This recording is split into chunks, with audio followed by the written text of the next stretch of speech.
है। बिस्मिल्लाहिर्रहमानिर्रहीम, अस्सलाम वालेकुम प्यारे बहन भाई और बच्चों, कैसे हैं आप लोग। आज की ये वीडियो इंतहाई अहम है, एग्जामिनेशन पॉइंट हवाले से है।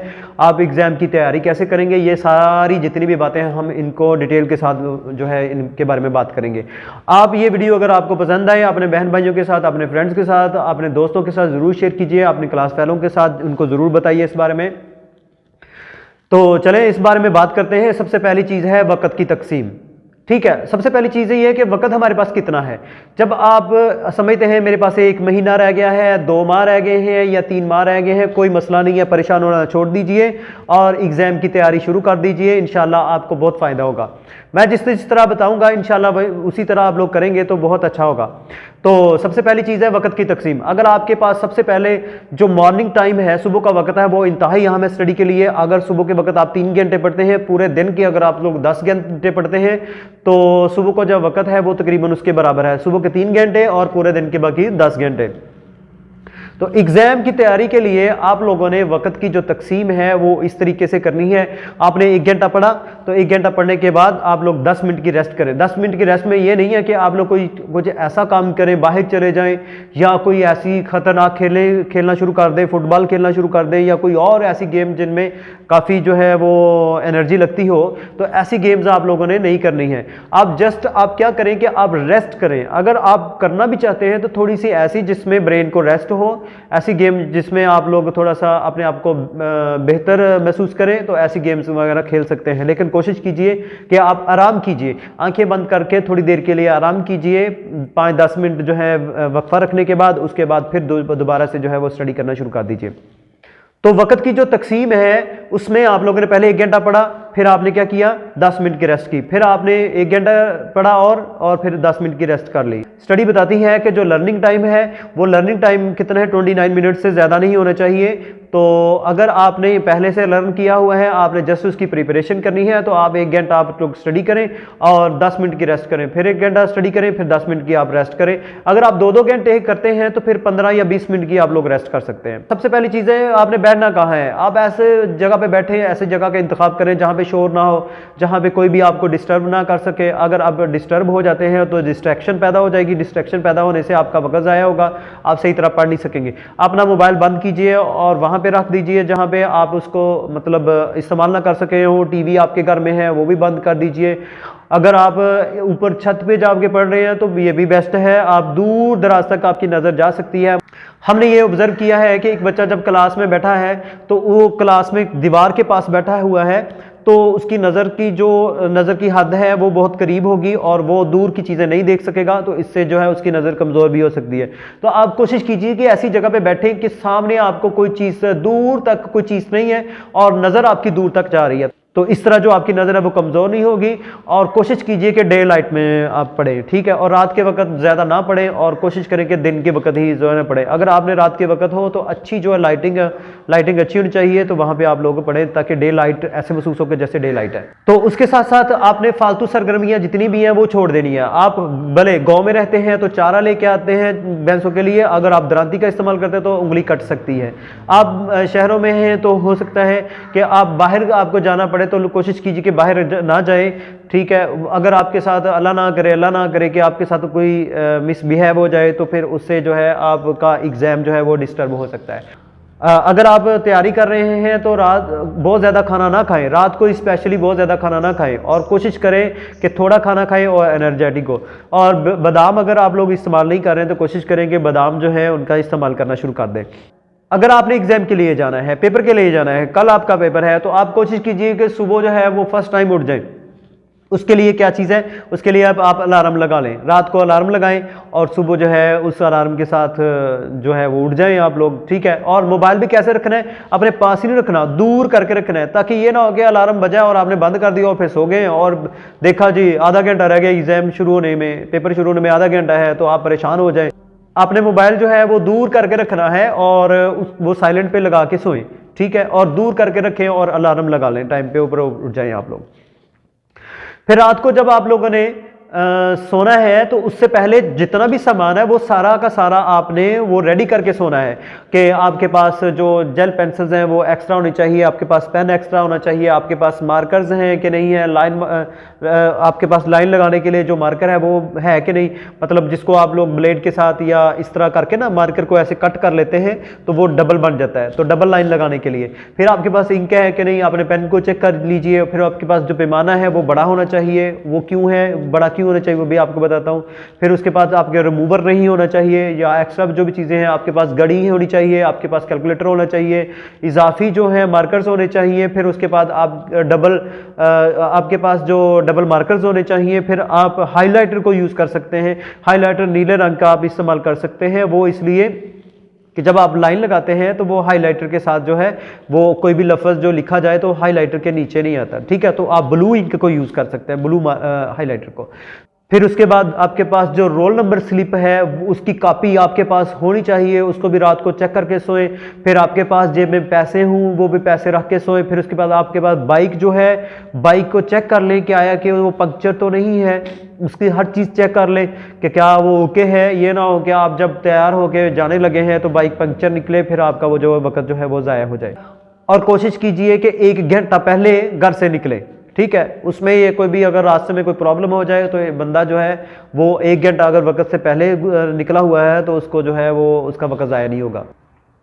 फिर जब आप स्कूल में पहुंच जाएं, कॉलेज में पहुंच जाएं, जहाँ पे पहुंचे जहाँ पे आपका एग्ज़ाम है, तो वहाँ पे जब सीढ़ियाँ आप लोगों ने चढ़नी है तो सीढ़ियाँ चढ़ने से पहले सबसे पहले बिस्मिल्लाह पढ़े, ठीक है, अल्लाह अकबर पढ़े। तो आपका जो दायां पाँव है ये पहले आपने रखना है, ठीक है। और उसके बाद जो बैठने की जगह है वहाँ पे जब एग्जामिनेशन हॉल में जाए, ठीक है, उस रूम में जाए तो वहाँ पे देखें कि क्लॉक लगा हुआ है कि नहीं लगा हुआ। अगर नहीं है आपके पास है तो फिर तो आपको परेशानी नहीं है। फिर आपने ये देखना है कि मेरा रोल नंबर कौन सी जगह पे, आपने जगह को चेक कर लेना है। जगह को चेक कर लेने के बाद फिर जगह जो आपकी जगह है वहाँ पे देखें, इर्द गिर्द देखें कि किसी जगह को किसी ने कोई कागज़ तो नहीं फेंका हुआ, कोई जो कुर्सियाँ हैं उनके नीचे कोई कागज़ तो नहीं लगा हुआ, या कुर्सी के ऊपर कुछ लिखा तो नहीं हुआ। ये सारी चीज़ें आप लोगों ने चेक करनी है। फिर आपके साथ जो बैठे हुए हैं, जब आपने फिर उसके बाद आपने ये सारी चेक करने की चीज़ें चेक करने के बाद आप लोग बाहर चले जाना है। जब बाहर से आप आएंगे फिर आपने अपना देखना है कि जब बाकी बच्चे बैठ गए होंगे तो फिर आपने देखना है कि क्या मेरे पास जो बच्चे बैठे हुए हैं वो कैसे हैं, उनके साथ ज़्यादा वाकफियत शो करने की कोशिश, एफिशिएंसी नहीं दिखानी, वाकफियत शो नहीं करनी है। फिर आपने देखना है कि सिर्फ आपने ये नहीं है कि अब पहले आगे बैठ गए, नहीं, आपने सिर्फ और सिर्फ जब आपका एग्जाम शुरू होने वाला है, आप देखिए 1-2 मिनट रह गए, फिर आपने आके बैठना है वहाँ पे, या 5 मिनट पहले आके बैठ जाए। अगर ज्यादा वक्त आप वहां पे बैठेंगे तो वो पता क्या होगा कि साथ वाले आपसे वाकफियत कर लेंगे। जब साथ वाले वाकफियत कर लेंगे फिर वो बाद में आपको तंग करेंगे, ठीक है। तो कोशिश करें कि आप पूरे वक्त पे पहुंचे, किसी से बात नहीं करनी, अपना काम से काम रखें, ठीक है। अगर आप वाकफियत कर लेते हैं तो वो आपको तंग करेंगे। फिर आप देख लें एक नज़र से सरसरी नज़र के, ये बच्चा कैसा है, ये बच्चा कैसा है, ये बच्चा कैसा है, पीछे वाला कैसे है, क्या ये मुझे एग्जाम में तंग तो नहीं करते, या ये ज्यादा नालायक तो नहीं है। जैसे आप समझते हैं face is the index of mind, कि चेहरा मोहरा उसको देखते ही पता चल जाता है बंदे का, तो आपको पता चल जाएगा कि ये किस कैपेबिलिटी का है। तो जब आप बैठ जाएं फिर आपने क्या करना है, फिर आपने अपना चीज़ें फिर दोबारा से एक दफ़ा चेक कर लें, ठीक है या पूरी है कि नहीं। फिर अगर नहीं है तो किसी से वो देख लें कि मुस्तार ले लें, उधार पे ले लें, थोड़ी देर के लिए ले दें उससे।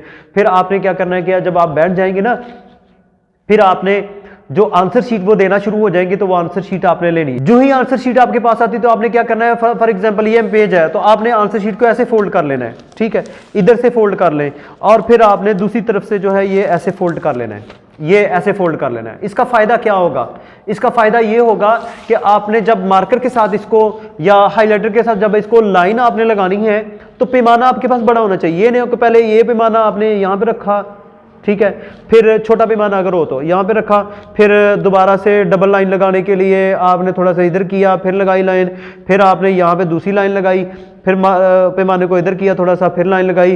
वो डबल लाइन लगाएंगे तो फिर भी वक्त ज़ाया होगा।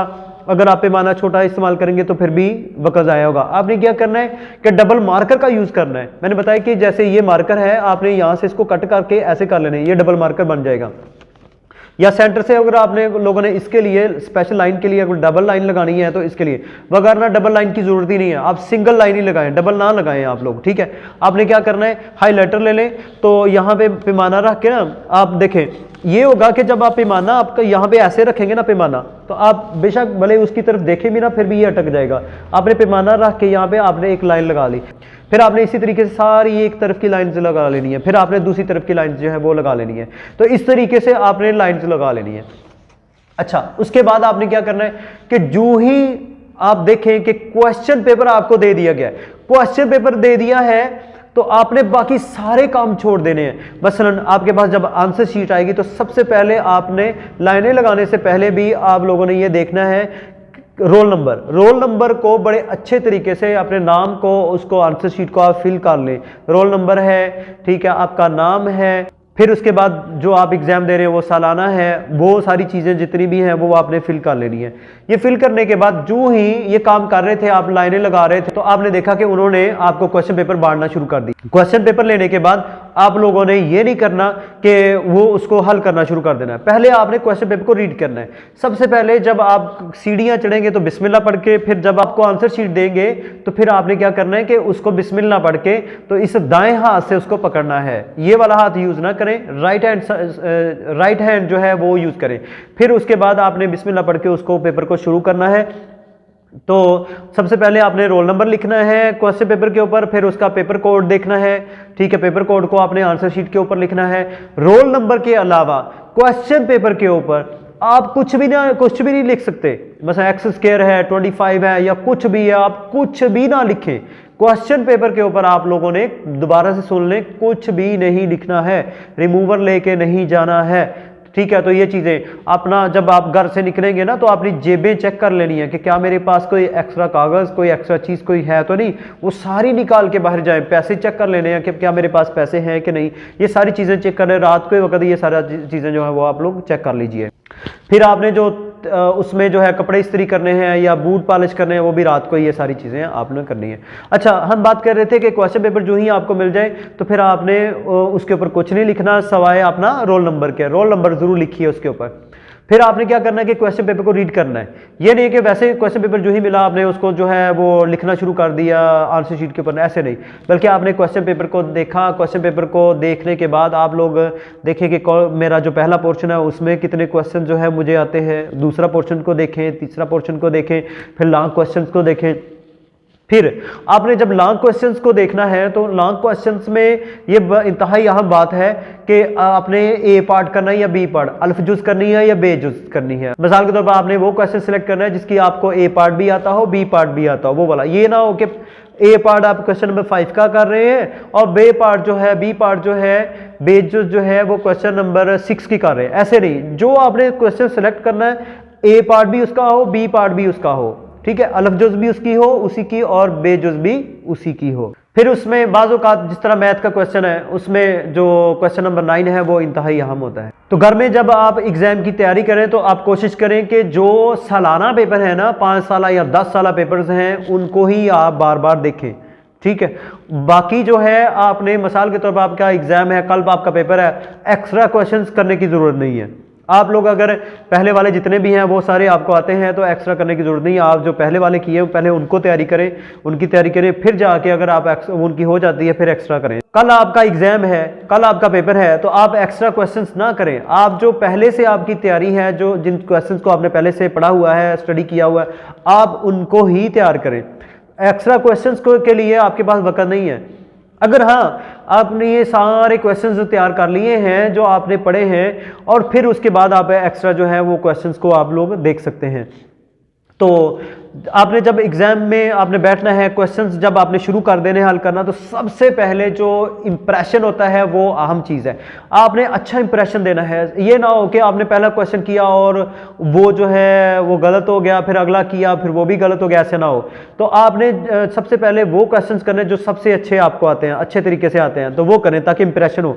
और लिखाई अच्छी होनी चाहिए। लिखाई अच्छी कैसी बनती है, जैसे आप लोग टेस्ट देते हैं ना, टेस्ट दें, बार बार टेस्ट दें, बार बार टेस्ट दें, टेस्ट सेशन को ज्वाइन करें। तो जब टेस्ट सेशन को आप ज्वाइन करेंगे तो फिर इस तरीके से जो है आप अच्छे मार्क्स हासिल के साथ टाइम मैनेजमेंट भी सीख जाएंगे कि मेरे शॉर्ट क्वेश्चंस जो है इतना वक्त लेते हैं, लॉन्ग क्वेश्चंस इतना वक्त लेते हैं।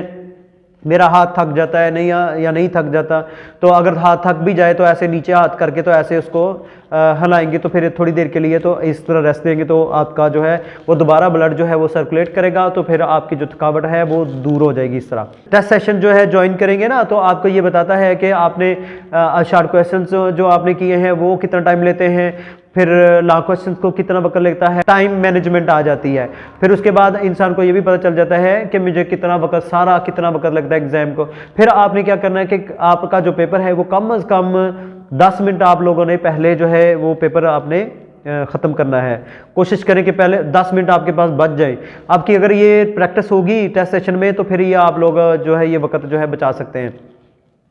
तो उसमें क्या होता है कि आपने रीड करना होता है, पेपर देने के बाद आपने रीड करना है, फिर रीड करना है, फिर उसके बाद फिर दोबारा से आप लोगों ने उसको पढ़ना है कम से कम 3 बार। उसमें बहुत सारी गलतियां निकलती हैं। आपने जो एक क्वेश्चन किया ना, तो उसके लिए नीचे जो है वो खाली जगह लाजमी छोड़नी है, थोड़ी सी, दो लाइनों की, 1 लाइन की। बाद का याद आ जाता है कि इसकी मिसाल भी देनी है, इसकी मिसाल भी हो सकती है, इसका यूनिट भी है, इसका फार्मूला भी है, ठीक है। तो आप वो जो है वो नीचे लिख सकते हैं। अगर आपने वो जगह ही कोई नहीं छोड़ी होगी एक क्वेश्चन करने के बाद, तो फिर आप कैसे कर सकते हैं। तो फिर एक एंडिंग लाइन, हर क्वेश्चन करने के बाद एक एंडिंग लाइन होती है। वो जो एंडिंग लाइन है ना, वो आपने जब आप सारा पेपर कर लेंगे तो फिर आपने क्वेश्चन को पढ़ते जाना है, फिर आपने देखना है कि क्या मेरे ये क्वेश्चन कंप्लीट है, उसके बाद फिर आपने एंडिंग लाइन देनी है। और कभी भी पैमाने को के बगैर लाइन नहीं लगानी, हमेशा जो लाइन लगानी है आपने पैमाना रख के फिर ही लाइन लगानी है। तो फिर जब आप क्वेश्चन को सॉल्व करेंगे, हर चीज़ अलग-अलग करके दिखाएंगे। अगर आप अलग-अलग करके नहीं दिखाएंगे तो आप समझे कि जो एग्जामिनर है, जो आपका पेपर चेकर है, वो बच्चा है। पेपर चेक करने वाले को जब आप बच्चा नहीं समझेंगे तो फिर वो बच्चा समझने से क्या मुराद है इसमें ये है कि हर चीज़ वाज़िया कर करके कि ये ऐसे है, मैंने ये लिखा, थोड़ा सा इसका फार्मूला ये है, इस फार्मूले की बिना पे मैंने ये चीज़ लिखी है।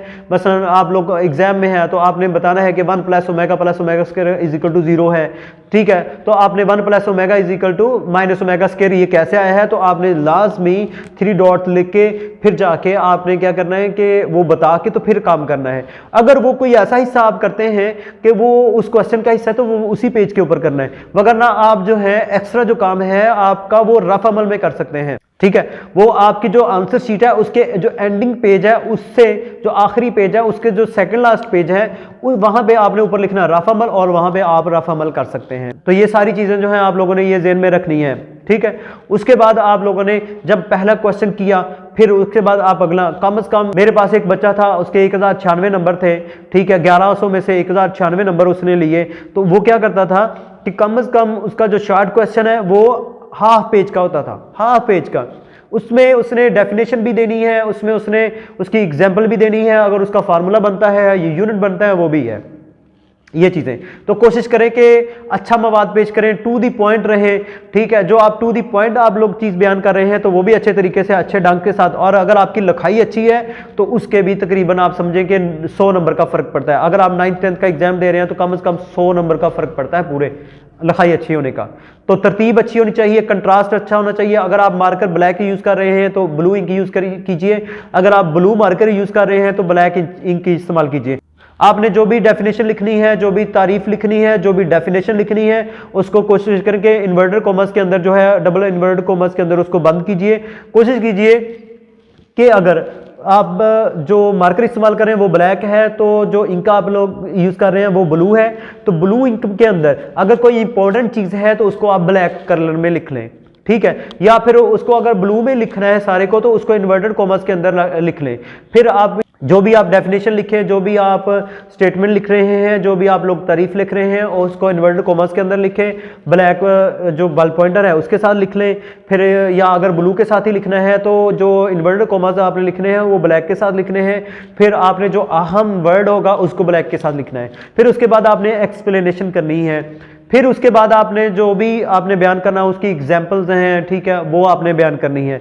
यानी कोई भी चीज़ है उसको एग्जाम्पल्स के साथ बयान करना बड़ा अहम होता है। उसके साथ साथ आप लोगों ने ये तरतीब याद रखनी है कि ये जो डायग्राम है, किसी भी चीज़ की, कोई भी क्वेश्चन है उसकी जो डायग्राम बनती है आप डायग्राम बनाएं। डायग्राम इंतहाई अहम जो फैक्टर है, इंतहाई अहम फैक्टर है, बहुत ही ज़बरदस्त इंप्रेशन डालने वाली जो चीज़ है वो आपकी तरतीब है और डायग्राम है, ठीक है, तो डायग्राम बड़ा अहम रोल अदा करती है एग्जामिनेशन पॉइंट ऑफ व्यू के हवाले से। तो कंट्रास्ट आप बेहतर तरीके से करें, तरतीब आप बेहतर तरीके से करें, फिर उसके बाद आप लोगों ने आपने जो भी डायग्राम बनानी हो वो एक तरतीब से हो। ऐसे नहीं कि दायरा ऐसे लगा दें, वो उसको प्रकार के साथ, प्रकार अपने पास रखें, प्रकार के साथ वो जो सर्कल है वो लगाएं। लाइन लगानी है तो वो कभी भी जो पैमाना है उसके बगैर आपने लाइन नहीं लगानी। तो कोशिश करें कि आपके पास कोई ऐसा पैमाना हो जो कि प्लास्टर का हो, ताकि वो आपको इधर से भी थोड़ा सा नजर आ जाए। कोशिश करें कि आपके पास जो भी सर्कल बनाए, ये नहीं कि वैसे सर्कल बना देना, आप प्रकार का इस्तेमाल कर सकते हैं। प्रकार एक पेंसिल जो है प्रकार के अंदर वो फिक्स करके पहले से ही रख लें, ठीक है। तो प्रकार के साथ आप लोगों ने जो भी डायग्राम बनानी है, कोई भी सर्कल बनाना है, तो प्रकार के साथ जो भी लाइन लगानी है वो हमेशा आप लोगों ने वो जो पैमाना है उसके साथ ही लाइन लगानी है, वरना पैमाने के अलावा आपने लाइन नहीं लगानी। मार्कर के साथ लगाएं, पेंसिल के साथ लगाएं, तो आपने जो है वो लाइन हमेशा ये जो पैमाना इस्तेमाल करके फिर ही लगानी है। मैथ का क्वेश्चन कर रहे हैं तो उसमें जो भी चीज़ रिपीट आप लोग कर रहे हैं ना, तो उसको जब रिपीट कर रहे हो तो उसको फौरी तौर पर आप लिख लें, जल्दी में लिख लें, इसमें जो है आपका वक्त बच जाएगा। और जो दूसरा आप सोच समझ के लिखें उसको, मतलब ज़्यादा सोच समझ में ना पड़ जाना, मतलब आप जैसे आप रूटीन में कर रहे हैं वो उसको रूटीन के साथ ही करें।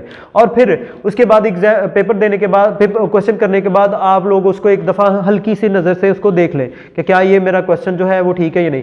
अगर आप क्वेश्चन कर रहे हैं, आप भूल गए हैं कि आगे कैसे करना है, तो वो क्वेश्चन जो है आप लोग वहीं पे उसको छोड़ दें, उसके लिए जगह छोड़ दें, जितने जगह में वो आ जाएगा उतनी जगह छोड़ दें, आप आगे चले जाएं। जब आप वापस आएंगे ना तो आप उसको दोबारा से जो है वो अच्छे तरीके से कर सकेंगे। तो आपने क्या करना है कि ये सारा एग्जाम करने के बाद आप समझें कि अगर आप मुख्तसर सवालात, शॉर्ट क्वेश्चन ही कर सकते हैं तो आप पास हो सकते हैं, ऐसा कोई मसला नहीं है। तो कोशिश कीजिए कि आप 100% नंबर हासिल करें। अगर आपने अटेम्प्टेशन, जो सबसे अहम चीज़ है आज की वीडियो को, जो सबसे अहम चीज़ है वो है अटेम्प्टेशन। अगर आपका पेपर 75 मार्क्स का है तो आपने क्या किया, आपने 70 नंबर का अगर आपने क्वेश्चन अटेम्प्ट किया तो आप कभी भी 71 नंबर्स नहीं ले सकते। कोशिश करें कि 100% अटेम्प्ट हो, अपनी तरफ से लिखें, कोशिश करें कि अपनी तरफ से फुल कोशिश करें कि आपकी जो अटेम्प्टेशन है वो 100% हो, यानी कि कोई भी क्वेश्चन आपका छूटना नहीं चाहिए। मिसाल के तौर पर जब आप लॉन्ग क्वेश्चन कर रहे हैं तो आपकी ए पार्ट है, बी पार्ट है। ए पार्ट है 4 नंबर का, 4 नंबर्स का, और बी पार्ट है 5 नंबर्स का, 5 नंबर। एक है क्वेश्चन नंबर 5, एक है क्वेश्चन नंबर 6। क्वेश्चन नंबर 5 की मुझे जो है ए पार्ट जो है अच्छे तरीके से आता है और बी पार्ट जो है वो सही तरीके से नहीं आता।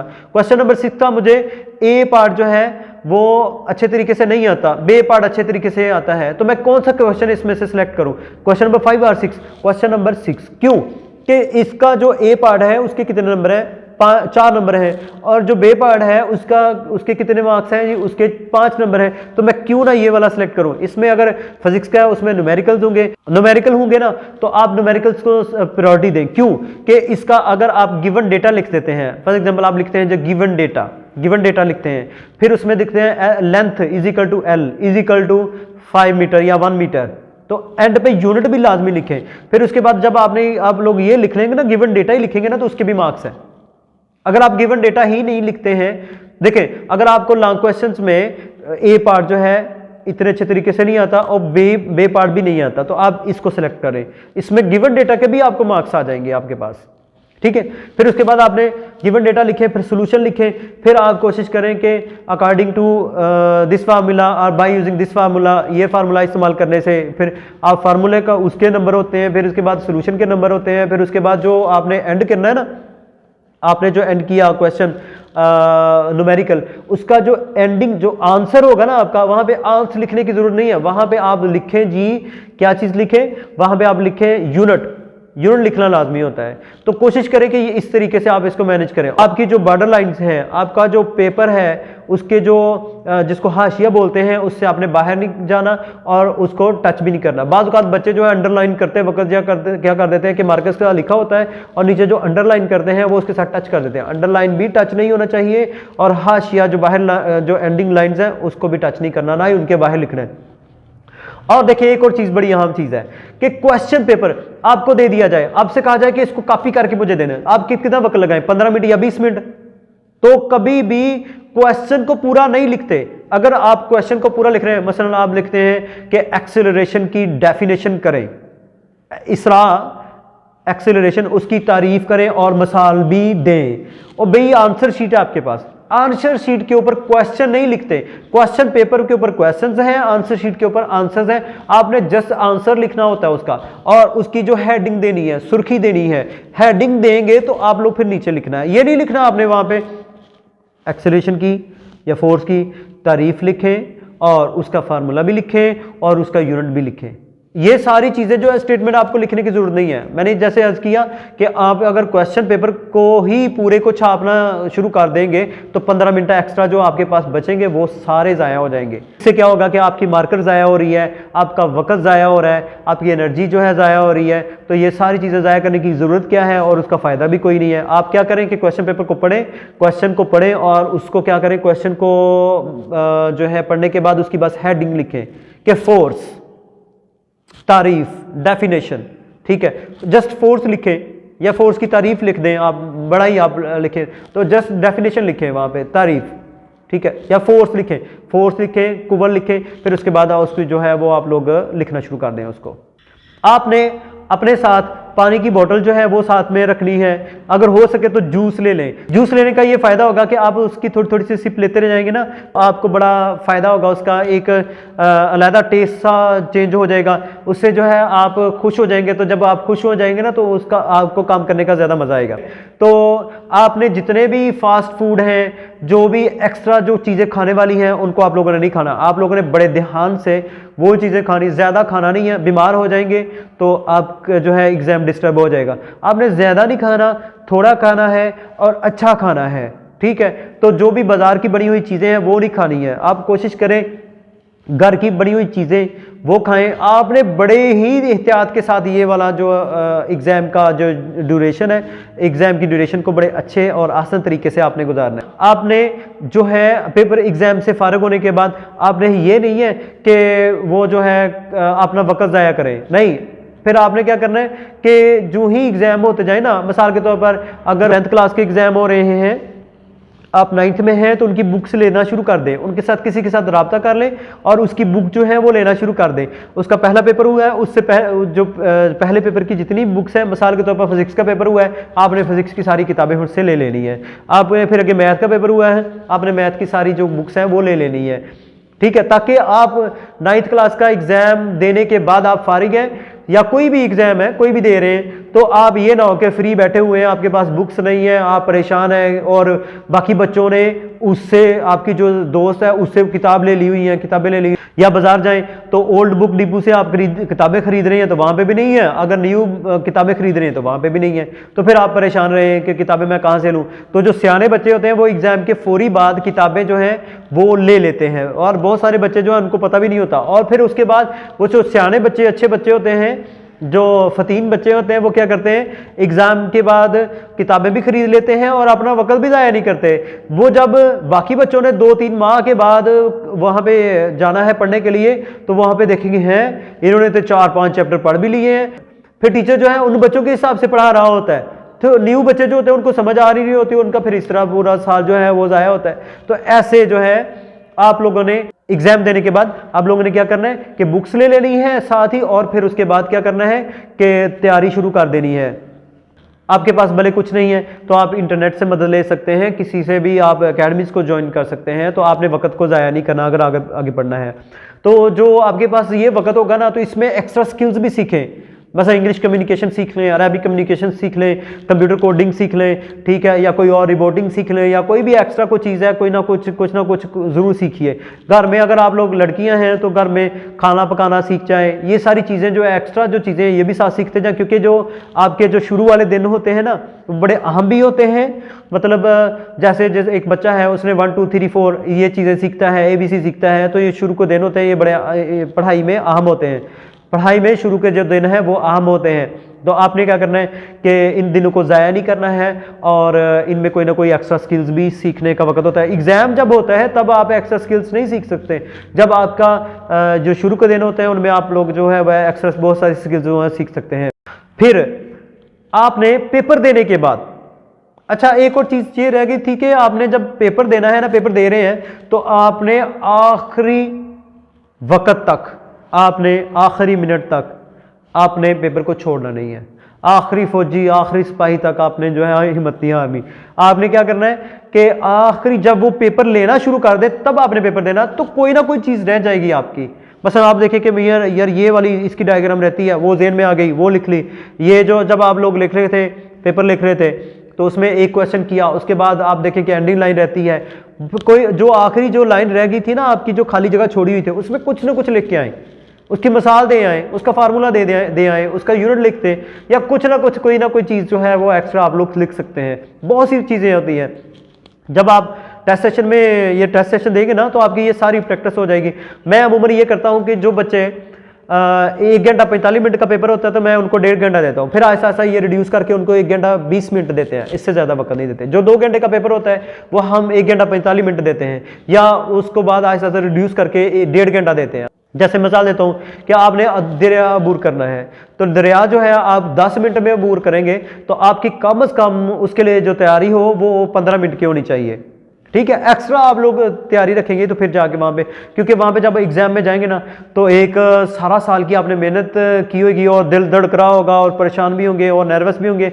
जब आप टेस्ट सेशन देंगे ना, तो आप नर्वस नहीं होंगे, आप वही देखेंगे, आपको क्वेश्चंस आते हैं, आप नर्वस नहीं होंगे। और एक और चीज़, जब आप क्वेश्चंस को देख रहे हो, आपको आ नहीं रहे होंगे ना, मिसाल के तौर पर आपको क्वेश्चंस जो हैं आपके पूरे नहीं हो रहे, तो उनको पूरा करना है, उनको कोशिश करना है किसी ना किसी तरीके से उनको पूरा करके आए। तो 100% टेम्पटेशन होनी चाहिए आपकी। जब आप एग्जाम से फारिग हो जाए ना, पेपर दे लें, तो फिर क्या करें, दुआ कीजिए, अल्लाह के हाथ दुआ कीजिए कि आपका पेपर अच्छे हाथों में आए, आपके पास आपका जो पेपर है अच्छे हाथों में आए। उसका मकसद क्या है कि देखें, एग्जामिनर जो होता है, जब आप उसको निकाल के हर चीज़ देंगे ना, अलहदा, जब ये आंसर है तो ए का आंसर ये आया है, बी का आंसर ये आया है, तो अलहदा अलहदा आप बॉक्सेस में उनको रख के फिर जाके लिखेंगे ना, तो फिर यह है उसको बड़ी आसानी होगी। जब आसानी होगी तो वो खुश होगा, खुश होकर आपको नंबर देगा। जब उसको कोई चीज़ फाइंड आउट करने में मुश्किल पेश आ रही है, फिर वो आपको वो नंबर नहीं देगा, फिर वो देखेगा कि ये इसने क्या किया, उलझाया हुआ है, वो क्या करे, कुफत होगी उसको। फिर वो क्या करेगा, उसको क्या, वो कौन सी चीज़, एक ही चीज़ है आपकी, नंबर्स, वो नंबर काट लेगा। तो एग्जामिनर को खुश रखना है। तो इस तरीके से आप लोग जो है, जो मुमकिन है, जो आपका पेपर चेक कर रहा है, उसको इस तरीके से आप खुश रख सकते हैं, अलग अलग करके, कंट्रास्ट करके, खूबसूरत करके, डायग्राम अच्छी लिखाई, ये सारी चीज़ें। पेपर देने के बाद आपने क्या करना, अल्लाह से दुआ कीजिए कि अल्लाह मेरा ये पेपर तेरे सुपर्द है, और दुआ कीजिए कि अच्छे हाथों में आए। अच्छे हाथों में आने से क्या मुराद है कि वो जो एग्जामिनर है वो मतलब वो कसाई ना हो, वो आपका पेपर अच्छे तरीके से पढ़ के आपको उसके मुताबिक नंबर दे। ठीक है, तो ये बड़ी अहम चीज़ है। तो ये तभी होगा कि आपका इंप्रेशन अच्छा हो, तो इंप्रेशन अच्छा होगा तो आपके नंबर्स आएंगे, आपके नंबर्स आएंगे, आपका फ्यूचर इसके ऊपर लाई करता है। उम्मीद करता हूँ आखिर पे मैं आप लोगों के लिए भी दुआगो हूँ कि अल्लाह ताला आप लोगों को अच्छे मार्क्स में कामयाब करे, कामयाबियों से हमकिनार करे, हमेशा कंसेप्चुअल स्टडी करें। अगर आपको इस वीडियो से फ़ायदा हो गया है तो मेरे लिए भी दुआ कीजिए, बाकियों के साथ लाजमी इस वीडियो को शेयर कीजिए, अगर हो सके तो इस वीडियो को पसंद भी कर दीजिए। ठीक है, अल्लाह ताला आप लोगों का हम नासर हो। उम्मीद करता हूँ कि आप बेहतर तरीके से एग्ज़ाम की तैयारी करेंगे, और आपके जो बहन भाई हैं, आपके जो साथी हैं, उनकी भी इस तरीके से आप लोग मदद कर सकेंगे। आखिरी बात, आप एक और तरीके से मदद कर सकते हैं दूसरों की, वो क्या है कि आप जो भी बच्चा हो उसको सिखाएं, जो भी आपका क्लास फेलो हो, गरीब हो बेचारा, उसकी आनत करें, उसकी मदद करें, उसकी हेल्प करें। जब आप उसकी हेल्प करेंगे आपकी ऑटोमेटिकली हेल्प होगी। तो कोशिश करें उनकी भी हेल्प करें, और इससे आपको ज़्यादा आएगा। 2 बच्चे हैं एक क्लास के, तो एक बच्चा जो है वो दूसरे को सिखाना शुरू कर देता है, टीचिंग करना शुरू कर देता है, तो इस वाले पहले वाले बच्चे को ज़रूर डेफिनेटली ज़्यादा आएगा रादर देन इस बच्चे से। तो कोशिश करें कि दूसरों को सिखाना भी शुरू करें और उनकी मदद भी करें। ठीक है, अस्सलाम वालेकुम रहमतुल्लाहि व बरकातहू।